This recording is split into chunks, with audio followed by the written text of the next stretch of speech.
ایک دفعہ کا ذکر ہے کہ ایک کوا بہت بھوکا تھا۔ وہ کھانے کی تلاش میں ادھر ادھر اڑ رہا تھا۔ اچانک اسے ایک روٹی کا ٹکڑا نظر آیا۔ کوا خوش ہو گیا اور فوراً روٹی کے ٹکڑے کو اپنی چونچ میں دبا کر ایک درخت کی شاخ پر جا بیٹھا۔ اتنے میں ایک لومڑی وہاں آ گئی۔ اس نے دیکھا کہ کوا کے پاس روٹی ہے۔ لومڑی بہت چالاک تھی۔ اس نے سوچا، یہ روٹی مجھے چاہیے۔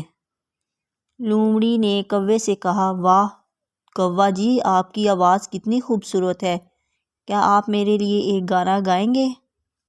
کوا خوش ہوا اور اپنی تعریف سن کر گانے لگا، کائیں کائیں۔ جیسے ہی اس نے منہ کھولا، روٹی زمین پر گر گئی۔ لومڑی نے فوراً روٹی اٹھائی اور بھاگ گئی۔ کوا سمجھ گیا کہ اس کی لالچ اور بے وقوفی کی وجہ سے وہ اپنی روٹی کھو بیٹھا ہے۔ سبق: لالچ اور فریب سے ہمیشہ بچنا چاہیے۔